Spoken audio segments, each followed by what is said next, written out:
Hello everyone, now what you're going to see is Godless Engineer's first response to me, which I'm going to deal with in detail. Now, he's been nice enough to do a response, and it's not a Raoul situation, he seems to be a generally nice guy. So, with that said, let's go through what he says, shall we? I'm trying to move backwards. I'm going to talk with videos about Tacitus first, and then move about Josephus, because Josephus is very in-depth, and I need to go into it a lot of detail. So let's talk about Tacitus first. He says that his arguments are, and I want you to pass on the logic here, that is based upon what Christians believed at the time. Yes. That is exactly what Tacitus relayed in his particular source. They were just common Christian beliefs. So I don't see what the problem is here. I don't see how he could, relay the common Christian beliefs of today, when he's all the way in the past. I don't. Is he a Time Lord? I never said he should believe today, but if he's talking about the common Christian beliefs, he should talk about the common Christian beliefs, which would be the things that I talk about later. But we'll get into your argument against that. But again, if he's going to talk about the common Christian beliefs, and this is not a common Christian belief, or important Christian belief, is just a side about what Pontius Pilate did and when he did it. So why is this a common Christian belief? This seems a bit like avoiding the issue. The issue is that he talks about the who was killed. This is not a common Christian belief. A common Christian belief would be the virgin birth or the resurrection. Could that be it? Or does he have a DeLorean? Knows. No, it isn't. You do know that Pontius Pilate. Oh, well, excuse me. Goddamn. I am glad that you have come to me and you have provided me with information that Tacitus is actually a time traveler and that he's actually relaying information on down the road that Christians future to him know or their common beliefs then. I am so glad. Okay, have you ever read a book about early Christianity? If so, you know that again, their common beliefs would be their beliefs today. That includes the virgin birth and the resurrection. Those were their common beliefs back then. I mean, I'd like to know where you get the information that wasn't their common beliefs then. I mean, I'd love to read this. I mean, where you get it from? Are you getting books? I mean, what books about early Christianity have you actually read? And I'm not asking this to be a dick. I'm asking this because I need to know where you're getting this information from. Glad you're here to tell us. So please tell us, where's this TARDIS at? It was well known to be procurator of Rome at the time, and it'd be pretty easy for him to discover whether Jesus died or not. If he wanted to discuss what Christians actually believed, he would have talked about the resurrection. He would have talked about the virgin birth. He would have talked about miracles. But no, he decided to talk about the actual man who started Christianity. That's what baffles and destroys your argument there. Okay, so basically what you're saying is that if Tacitus was going to talk about the beliefs of the Christians of the time, that he would have mentioned more than just, the basics about Christ, that he was killed by Pontius Pilate and all this other stuff. You seem to misunderstand what the basics are. The basics are not he was killed by Pontius Pilate. That is a side note. That is a hors d'oeuvre. That is the salad to your burger and fries. That is an extremely just a side point. The basic beliefs of Christianity is that Jesus Christ died and rose again on the third day. That is what the core of Christianity, and that he was born without sin. Those are the core beliefs of Christianity. They always have been. They always will be. Those are the core beliefs of Christianity. The belief that Pontius Pilate killed him is not a belief. It's a historical fact. Well, that's a bit of a straw man, considering that that's not exactly what I said. I did say that, he was relaying the common Christian beliefs of the time, but I in no way meant that they were a complete description of the beliefs of the Christians. No, you asserted that he was just telling people what Christians believed at the time. which is not what he was doing. He's just talking about when Jesus died and under what rule. That is not a common Christian belief. He could double checked his facts, couldn't he? Because as you go on to say in later on in the title, that the Romans were very good about keeping death warrants, and we're going to get into the problems there. But again, you already said that he could double check this. He could say, "Oh, well, they fallaciously believe that he was." No, he doesn't say. He actually doesn't say that. So you'd say that somebody who's a Roman citizen, who could check on, who was very high up in the Roman chain of command, couldn't have looked into whether Pontius Pilate really did kill somebody called Jesus Christ, or anybody who has a name that's similar to that. You see that he couldn't check that? Seems a little bit odd to me, but anyway, that's kind of... And so the straw man here would be that you're building up that I'm saying that it's a complete set of the beliefs of Christians, when that's not what I said. I said that these were common Christian beliefs of the time. That is a straw man. That's what you said. You said that he was just explaining what Christians believed, which again is an assertion which you have no evidence for. And that remains the case. You're making the assertion that he was just relaying Christian beliefs, which you have no facts or evidence to back that up with. And that remains the case.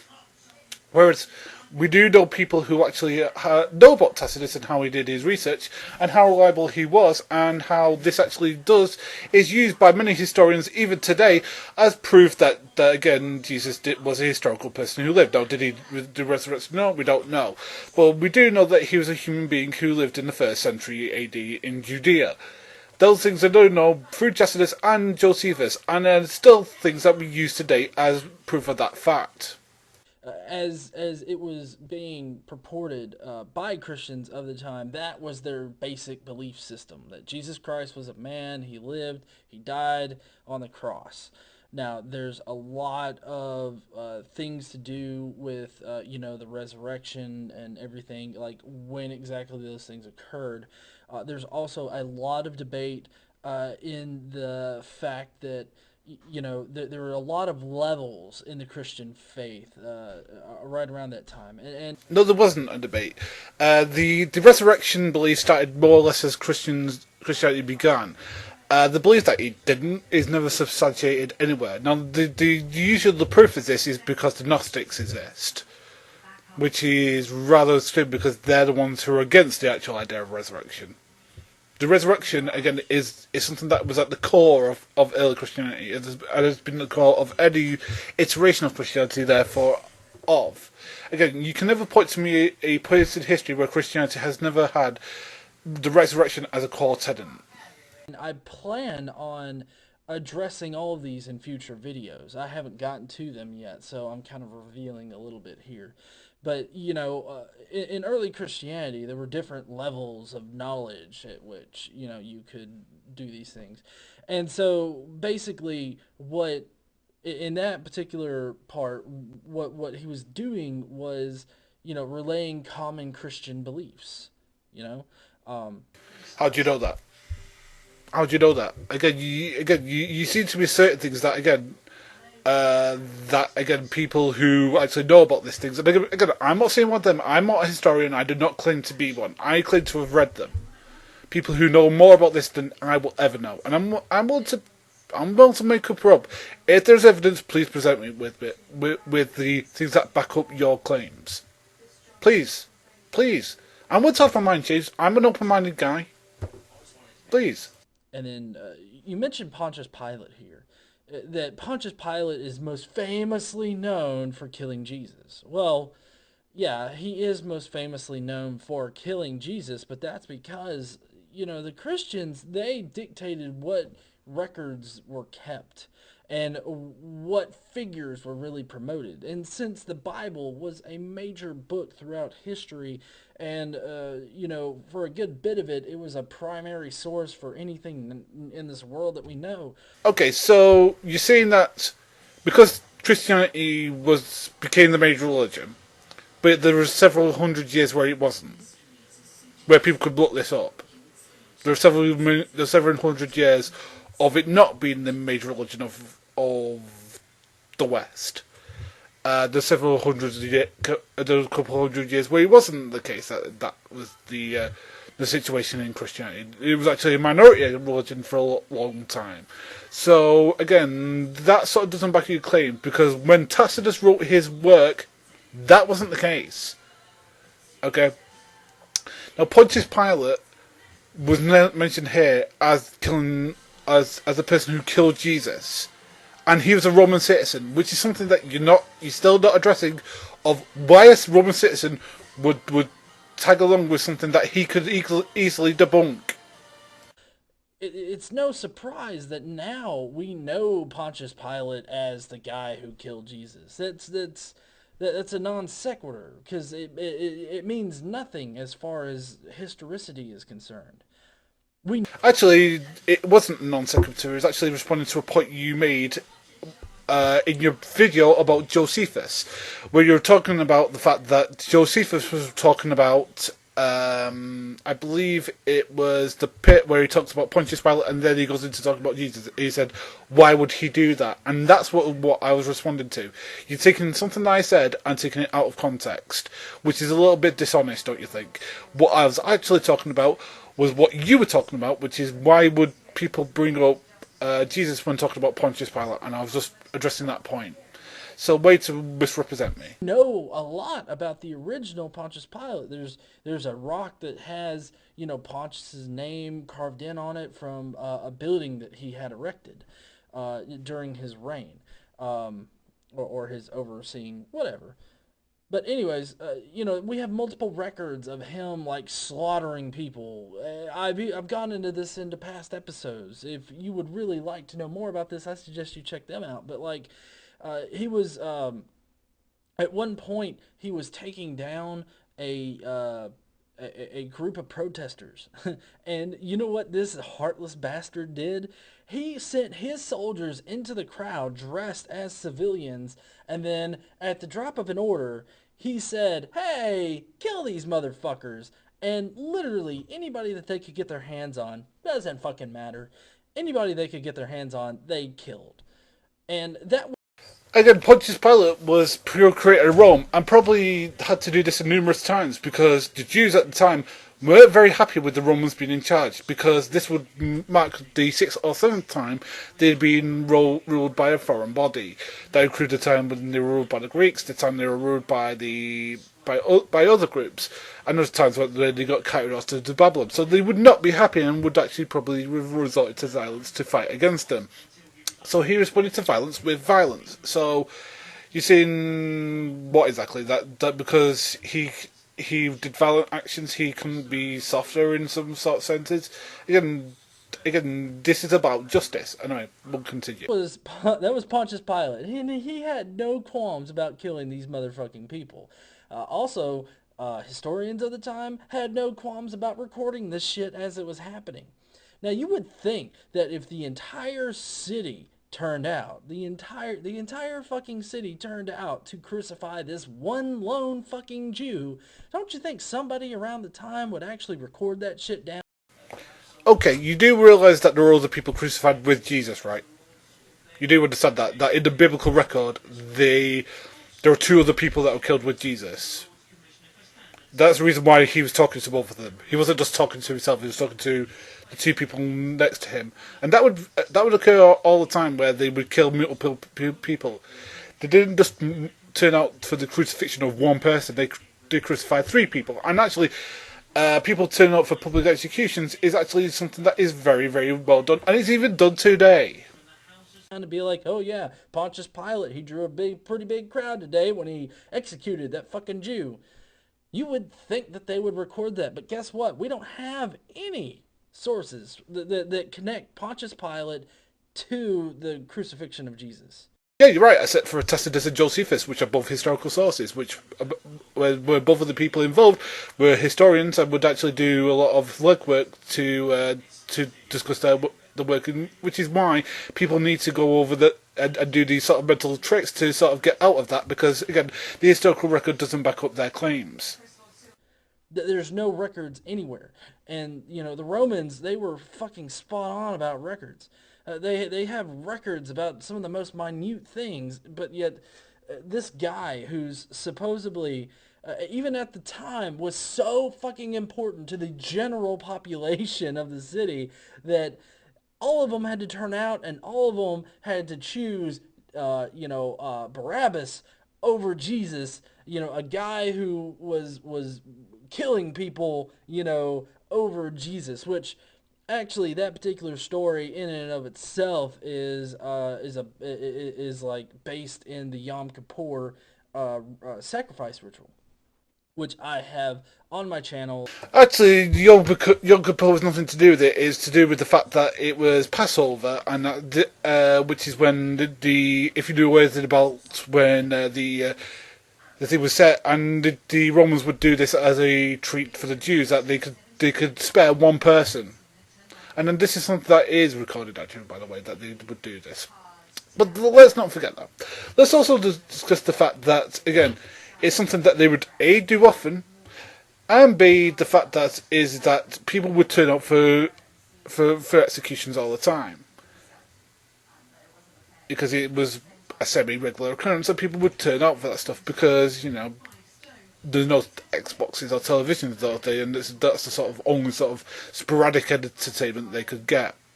Now, to your point about recording history, you do know that Jesus Christ wasn't his name, right? His name would have been Yeshua ben Joseph. That would have been his name. His name became Jesus Christ later in Greek. Because it's Jesus, in Aramaic it's Yeshua, and in Greek it's Jesus. So again, and see the fact that there are tons of people called Joshua, because again, Joshua was a very common name, and there's a reason for that. In the Did Jesus Exist playlist, I'll have it linked down below for that. But surrounding Pontius Pilate, there's a shit ton. There is just a fucking metric ton of stuff around Pontius Pilate that we know. Like, for instance, did you know that Pontius Pilate was actually removed from his position in that area because he basically ruthlessly slaughtered a bunch of people that were traveling to their own sacred religious place, and so he had them killed.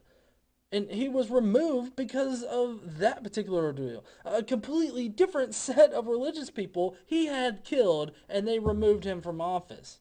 It was that, and among other like violent acts just like that. But that was kind of like the straw that broke the camel's back, as it were.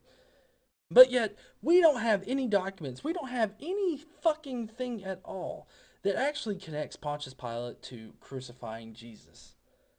Not only that, but in the Bible, as it's reported by the Bible, Pontius Pilate is a completely different fucking person. But because a person does two violent acts, therefore they can't be have emotions or have an emotional response to something. You do know that people who are evil aren't evil all the time, or people who do bad things all the time. There are they do good things as well. The reason we call them evil is because the thing they're most known for doing most of is evil. Adolf Hitler was a good person towards his dog. Just saying, just because. I'm sorry, I'm just not getting the logic. Maybe it's me. Maybe the problem's with me that I can see people as being different. I don't see people just as totally bad or as totally good. Maybe this is just the way I see life. But again, just because he did two bad things or three or four bad things in his life doesn't mean that he could not have an emotional response to somebody who was innocent, who was killed for no apparent reason. I've actually made a video on that too. I'll link all that shit down below because I've talked about it. But it just amazes me how the Pontius Pilate in the Bible can be completely different than the actual Pontius Pilate. Like if a guy actually ordered his soldiers into a crowd of civilians and had them killed without losing a bit of sleep at night, why do you think that he would actually go and be so fucking concerned about putting to death one fucking Jew? Why do I say that? Because again, conscience is a weird thing, and sometimes you suffer from bouts of it, sometimes you don't. It depends on your personality type. Again, from what we know of the personality type of Pontius Pilate, there were things that he did feel bad about, and there were things that he didn't. The killing of the people who were rising up and causing him all sorts of trouble didn't fit into his conscience, and he thought that the Jewish people you talked about were the same sort of people. He didn't understand that they were that congregation of Jews did not necessarily connote that they were going to start causing trouble. So one person who was innocent of their crimes could have infected his way, and your argument is, well, because he did these bad things, therefore he couldn't have an emotional reaction to something. Again, you don't know what he was like with his wife, what he was like with his kids, what he was like with any other part of his life, but you're just using what he did when he was procurator of Judea, when the Jews were very against Roman rule. One fucking Jew. He just ordered the slaughter of 20 some odd people. But no, one fucking Jew, he's got to wash his hands clean of the affair. To be perfectly honest, I wouldn't be surprised if Pontius Pilate woke up in the middle of the night as he was holding the head of a Jew, and, he was just like, oh fuck, I'm sleepwalking again. Don't take that as me asserting that actually happened. That is just something funny I just thought up. I totally just ripped up your entire argument with Pontius Pilate and everything like that. So you didn't. What you did is that you asserted just because he did bad things at work that he couldn't have a emotional response to others, which is bullshit for anybody who's a human being. And knows that again, people aren't just always bad or always good. There are shades of grey with anybody. There is no evidence of anybody anywhere being totally bad their entire flame life. Usually sociopaths and psychopaths usually are very good at covering up that fact by the fact that they usually are the ones that people usually say pretty nice things. One is like, oh, I could never believe it was X person, I don't believe the X person, because again, that person is not an out bad person all the time. They're only bad specific points. It's just that specific points would include them taking somebody's life. So you can't just say just because he took people's lives in one sense is that he couldn't be affected by somebody losing their life in an innocent case in another. That is total and utter unhuman behaviour bullshit there. No, it doesn't destroy my argument. Actually, it really makes your argument look like weak as shit. About a specific person who lived at a specific time. He's not talking about the miracles. He's not talking about what Christians believe. He's talking about a specific person who lived. That destroys your theory right off the bat. No, it still doesn't. It still doesn't prove or disprove my theory at all. It doesn't. I mean, if anything, it leaves your theory wanting to explain why people didn't record him at the time. Because until we get newspapers, there's very few people who were recorded about at the time they lived.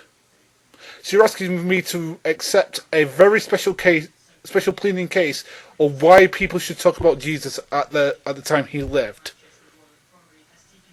I mean, the only people who talked about at the time they lived are rulers and emperors. Your rulers, basically. Are rulers of their country. Which Jesus wasn't. He was a preacher in Judea who was thought to be doing miracles. And a lot of people would, unless they were Jews, would put much stake in that because again, they had their own religious beliefs at the time. So why should they put more stock into a Jew than, let's say, for example, put it into Mars or Jupiter or something like that? Again, you're asking me to believe that they would take that seriously. I mean, like somebody who's in the corner of the empire, who they had no reason to believe. Again, you can't give me a historian who was reported at the time, who had a reason to talk about Jesus, for God's sake. Why wasn't he, recorded as doing any of the shit that the Bible says that he did?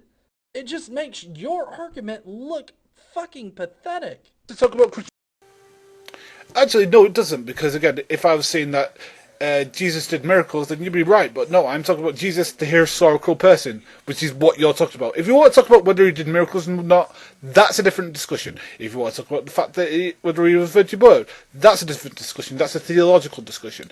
Discussion of whether he existed as a historical person is not a theological discussion. It is a historical discussion. Okay? If you want to say, I don't believe that the Bible is true, that's fair enough, that's your opinion. I don't agree with it, but that's your opinion. But if you want to say, oh, well, Jesus didn't exist as a historical person, that is no longer a theological claim, that is a factual claim. Okay, and there's a difference there. What Christians believed, he would have said that. He could have talked about what Christians actually believed. All he talked about is that Jesus was killed under the reign of the Emperor Tiberius. He was killed while Pontius Pilate was procurator of Rome. And he bred the first Christians in the world. Now, already, Mr. Godless Engineer gets that wrong. But again, that's minor. That's minor. Because, again, he's running on Richard Carrier, and we know where that will get you. So what? I'm fucking using Richard Carrier. I mean, come on.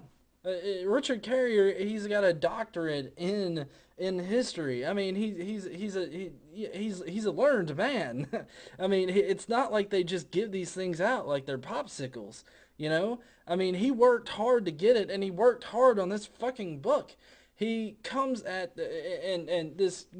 Okay, I'll tell you what I personally, why academics do not take Richard Carrier seriously. Okay, personal attacks is something you do not do in academia. Attack the work as being bad, but you do not attack the person. Okay, and here's the reason why.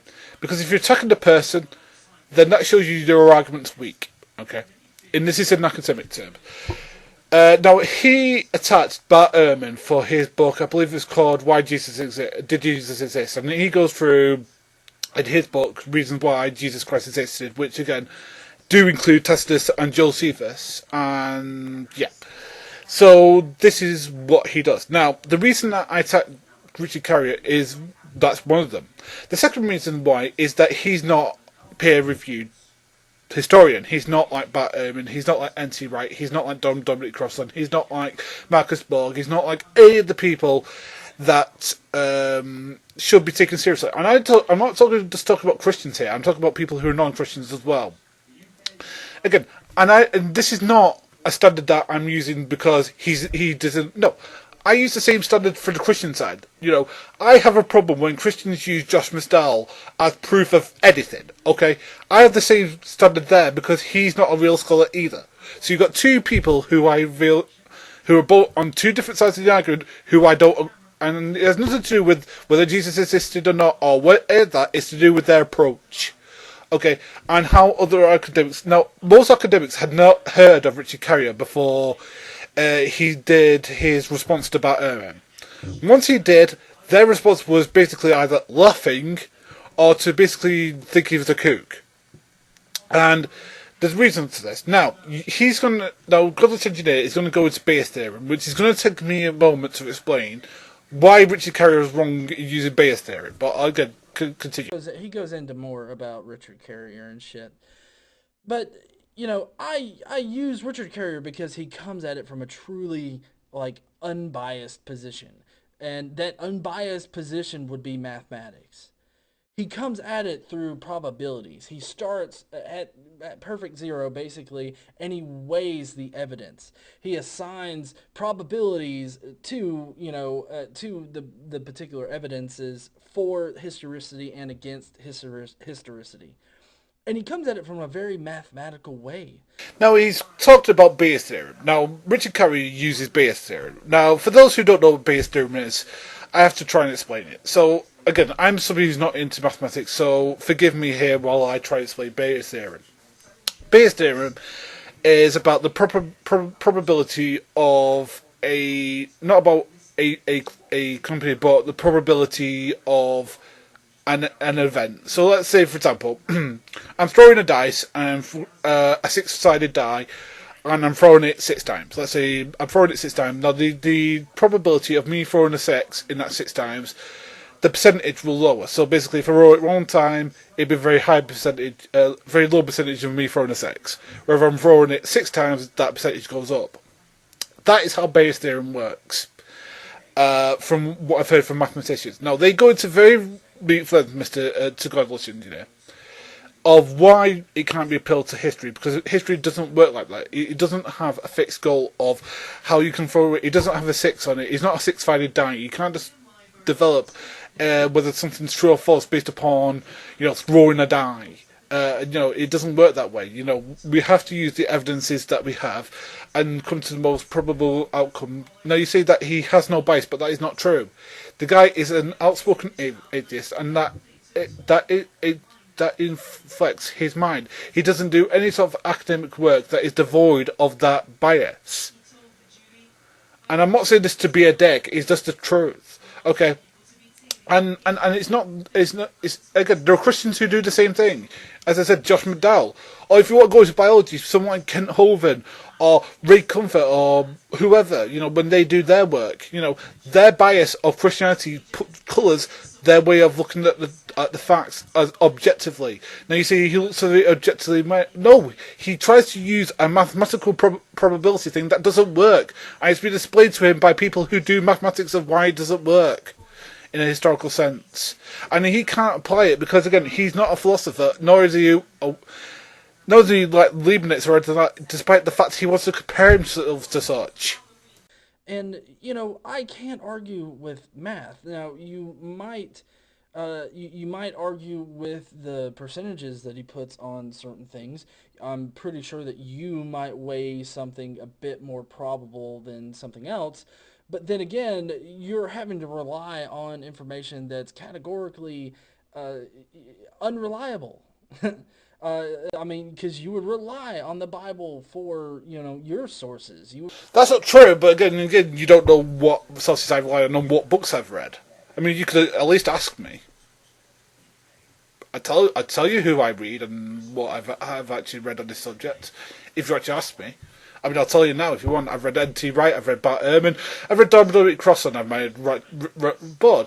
I've read numerous works on this, including people like Sean Mulpines on Josephus, and including many Roman scholars on the reliability of Tacitus and his works in general.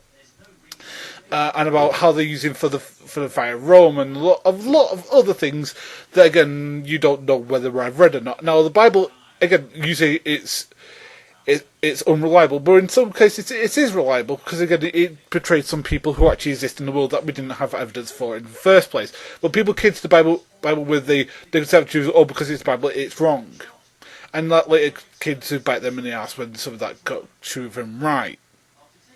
See, so again, reliability and unreliability, again, is dependent on what kind of writing you think is the Bible's thing you talk about. Now, the Gospels are supposed to be a historical narrative in general. Now, again, so is Paul, by the way. Now, people usually put Acts as a reliable historical source as well, because it's more unbiased than Paul's epistles. So again, it depends on what you're talking about. Again, you can't just say that all the Bible is unreliable. But again, it depends what books of the Bible you are talking about and what kind of writings you are talking about. Rely on that, but the Bible has been proven time and time again that you can't use it as a reliable historical source. I mean, sure, it's got some relevant things in there. It's got Pontius Pilate in there. It's got the Jews being kicked out of Rome at one point. I mean, it's got a whole bunch of references to actual historical events. But as far as being a solid piece of evidence for the new information that is put forth in the Bible, it doesn't do it doesn't do anything to actually be a historical document, especially when the fact that this gets a little bit ahead in my series here, but when you look at the criteria set out in the Old Testament for Jesus, it tells you exactly, it's a perfect cookbook, a perfect recipe for creating a Jesus. And I'm going to get that on into that later on in my series here. So I hope that you will, stay with me and keep arguing your points. Because, I mean, if you've got evidence for the historicity of Jesus, I want to hear it. I want to examine it. If you've got good evidence, then yeah, my decision, my opinion will change on a dime. Okay? That's just the simple, plain fact about it. I will change my decision, but you have to give me sufficient evidence. And so far, from what I have read, researched, and everything, there is no evidence at all. And we're going to get into that a little bit here in your video. Thank you for joining me for this Did Jesus Exist special edition. Okay, well, again, I would advise you to go read Byerman's book, or Marcus John Dominic Crossan, or anybody who's a legitimate New Testament or historical scholar on this subject. Read what they've said. Again, I cannot parcel what they say into argument, because they do it much more effectively, do it much more academically, and do much more work than I can possibly do, because I'm only a guy who has A, so much time, I mean, I have a job, and B, does not have access to the stuff they do, because they have access to, like, Harvard, to do all these stuff that they can just get or drop a hat that I personally can't get access to. So again, you said that you want to know. Well, read them. They're people who are historians.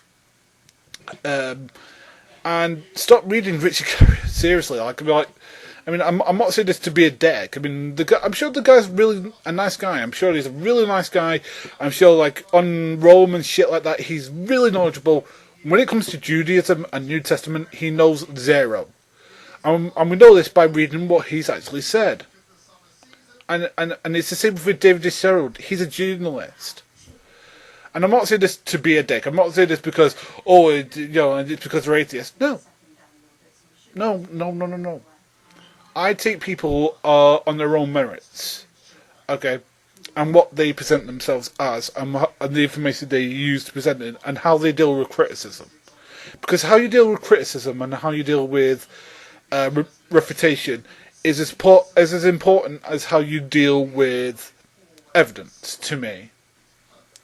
And when a person comes and attacks somebody as being this person's now gone insane, that person is no longer worth looking at, in my sense. But that's just the way I look at things. Anyway, let's go. Edition where I respond to my critics. I have all of the links below referencing what I talked about in this particular part of this response to Phoney.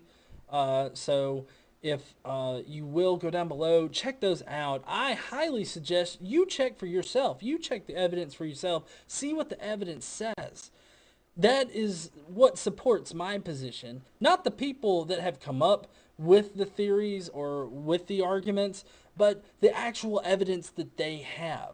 That is a good argument when you have solid evidence to back it up, and I feel like I have solid evidence. So if you have something, if you have something like this that you're really struggling, I agree with you. We should be skeptical of it, but again, you're not using the historical method or how people use it in the actual field to discuss it. Again, you're using people who aren't one of whom is not even a historian.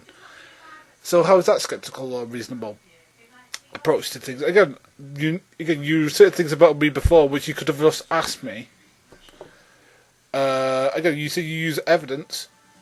Okay, well, where's the evidence that backs up your claims? Again, you've not provided me anything. You would have put it on the screen for me to see. And again, when we talk about Josephus, I'll be putting out the stuff from Solomon Pines and all that sort of stuff, and what people think now, and all this sort of stuff when we get there. Because again, I should have done this in my last video. I'll put my hand and say, Mea Cooper, I should have done this video. But so far, all we've seen for you is that you're asserting that this is what he's doing. Again, there is no proof that is what he did. Anyway, this is Phoneybeetlemaniacxs, Phoneybeetlemaniacxs, Dreams, Make It True, out.